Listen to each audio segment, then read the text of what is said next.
before the Special Select Committee on Thursday, which is investigating the handling of assets linked to former President Yahya Jammeh, as outlined by the Jammeh Commission. Registrar General Abdullah Koli admitted to labeling Jammeh's properties as cancelled in the deeds registry despite lacking the legal mandate for such an action. Our reporter Mamadi Baro has more details of his testimony in this report. As investigations continue into the sale of Jammeh's assets, Registrar General Abdullah Koli confessed to making Jammeh's properties as cancelled in the deeds registry, even though he had no legal authority to do so. The council challenged Koli's decision to act solely on an internal memo from a junior Ministry of Justice official, bypassing the legally required directive from the Director of Lands or a court order. The witness had earlier justified his actions as merely internal without legal consequence, but under persistent questioning, he conceded to having marked cancel beside multiple properties in the official registry, effectively implying their lawful revocation. In this instance, it can only come from the Director of Lands and Survey. Yes. Am I correct? Yes. So it was only the Director of Lands and Survey that can give you instructions with properties that the Commission investigated to cancel the title. Yes. Isn't it? Yes. So why did you act on the memo? Like I said, I just acted on it, all right? Acted just to encumber. Encumber it, why? On the record, just to note. But why would you do that? That's like I said, there is no prejudicial effect on it because, okay, memo cannot serve as a basis. Yes, so why would you act?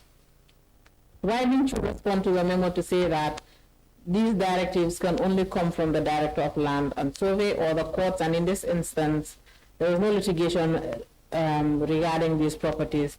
It's from the Commission of Inquiry, therefore, this direction should come from the Director of Lands and Survey. You are a lawyer at the Ministry of Justice. In as much as you are the Registrar General, you should also give advice to your Minister and your Solicitor General, isn't it? So therefore, if you see an anomaly, you're supposed to raise it rather than just act on the anomaly. The admission arose from the government's white paper, which endorsed the Jammeh Commission's findings and mandated the forfeiture of Jammeh's extensive assets to the state.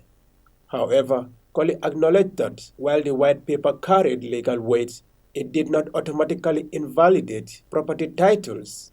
Only the courts or the Director of Lands held authority to formally revoke ownership rights.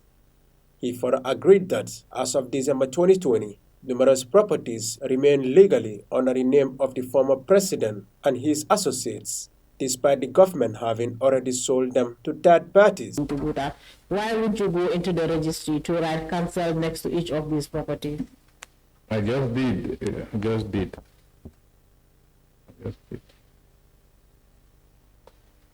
Why did you do that, Mr. Koli? I want to know your reasoning. My reasoning was that in fact I received a memo, which I believe even if I act on it, all right, the leasee then will not be prejudiced in any way, unless that memo was based on, even if there was a white paper, like you said, it should come from the Director of Land and Survey, all right. Even though knowing that, but I just acted on it just for purpose of our records.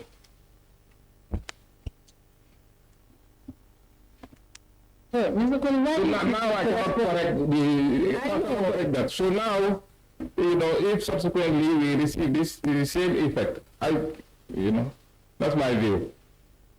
The testimony highlighted systemic inefficiencies, such as fragmented transitions between administrations, ambiguous role assignments, and insufficient formal interagency communication.